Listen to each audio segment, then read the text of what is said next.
Sure, I get angry. I get very, very angry and indignant. I don't like being locked up for something I didn't do, and I don't like my liberty taken away, and I don't like being treated like an animal, and I don't like people walking around and ogling me like I'm some sort of weirdo, because I'm not. On January 24th, 1989, at 7 a.m., before the sun rose over the state prison in Stark, Florida, plans were underway in the death house for an execution many thought would never occur. The electrocution of Ted Bundy, America's most notorious serial killer. After nearly 10 years on death row, Bundy was scheduled to die for the 1978 murder of Kimberly Leach, a 12-year-old girl. Yet he admitted to killing more than 30 others in a grisly bloodbath that took him through Washington State, Oregon, Utah, Idaho, and Colorado. Since his original capture in 1976, Bundy had become a media sensation. I'll plead not guilty right now. America was mesmerized by the former Boy Scout, college graduate, and law student who, as a rising young Republican, was even a shining star in Washington state politics. The Ted Bundy we knew, before there were any accusations, any charges, any arrests or anything, was a very nice guy. He was a friend of ours. We didn't think he was strange or different. Once he was arrested, Bundy taunted the system. He escaped twice from Colorado prisons while awaiting murder trials there. After his arrest in Florida, he showboated, acting as his own counsel while rapt groupies devoured his every move. He was like a movie star, and if he'd look around, they'd all giggle and nudge each other. And I thought, it never occurs to them that if he were free and he met them on a dark night, they're just the type of potential victim he would be looking for. But Bundy's natural cockiness was now gone as two guards led him to the death chamber. Bundy seemed very resigned to his fate. Bundy seemed startled when he saw the electric chair. Outside the jail, a crowd estimated at 500 avidly awaiting news of his demise chanted slogans like, "Burn, Bundy, burn." They ran electricity through his eyes. 4, 3, 2, 1. At 7:16 a.m., an anonymous executioner pushed the button. 2,000 volts surged through Bundy's body.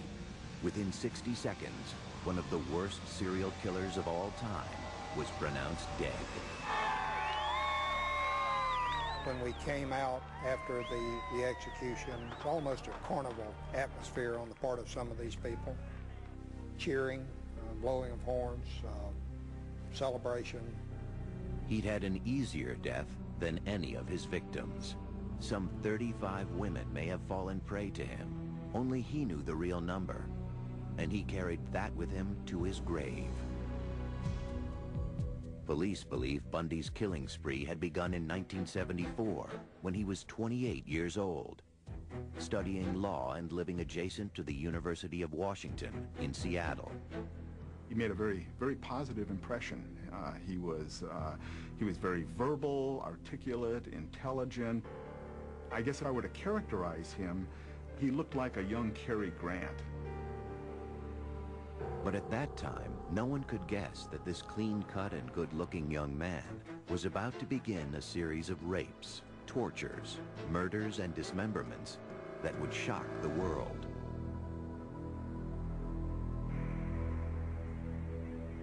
After midnight on January 4th, 1974, Ted Bundy stood outside the basement bedroom window of Joni Lenz, an 18-year-old student at the University of Washington. He entered her bedroom through a door accessible from outside, and while she slept, he savagely bludgeoned her with a crowbar. The next morning, Joni was found surrounded by a pool of blood. A bed rod had been torn away from her headboard, and in a sexual frenzy, rammed into her vagina. There was a specific reason why Bundy singled out Joni. It was a physical characteristic she shared with almost all of his victims. She wore her hair long and parted in the middle. But it would take years before the police understood why that moved Bundy to murder. Linda Ann Healy was a senior at the University of Washington, majoring in psychology. On January 31st, 1974, after Linda had gone to bed, Bundy broke into her room. He knocked her unconscious, wrapped her in bed sheets, and quietly carried Linda out of the house. Her scattered body parts and decapitated skull wouldn't be found for a year. To those who would track him, and those who would later try to understand his crimes, the question remained: how could this charming and intelligent young man commit such unspeakable crimes against people he didn't even know? They are things. They are victims. They are not women. And I never heard him really use the term women or females or anything very often. He referred to them as things, as objects. The other person's life doesn't have value, since he doesn't see her as a real person with real needs. And if anything, the idea that investigators and the community will be shocked and the parents will suffer just makes it all the more exciting, because he's getting even. Yet somehow Bundy, like other serial killers, was able to keep the murderous rage hidden inside of him secret. To his friends, family, and colleagues, he seemed very well adjusted. Nice person. And he was a person that we socialized with, and we knew a little bit professionally, and I thought was really an up-and-comer, somebody who was going to do well in life. One of the very important aspects of the facade that he built was one of great sincerity. He literally oozed sincerity. Yet appearances can deceive, and Ted Bundy was a master of deception. Little did I realize, of course, at the time that that was a carefully crafted social veneer that he had laboriously developed and used in his interactions. I never saw any aspects of the monster that lurked behind that mask. But by 1974, the monster who lived behind the mask had been there for a long time, perhaps since Ted's earliest childhood. I have always felt that beneath the veneer of a normal childhood was some great hostility toward someone, probably his mother. Police believe that in 1974, Ted Bundy embarked upon a series of grisly murders that began in Seattle, Washington, and over a period of 5 years spread through Oregon, Utah, Idaho, Colorado, and Florida. His rampage took the lives of at least 35 young women. When he was arrested in 1976, one of those most steadfast in his defense was his mother, Louise Bundy. She would continue believing in her son until his execution in 1989. My Christian upbringing tells me that to take another's life under any circumstances is wrong. And I don't believe the state of Florida is above the laws of God. Louise is a petite woman, a very nice woman.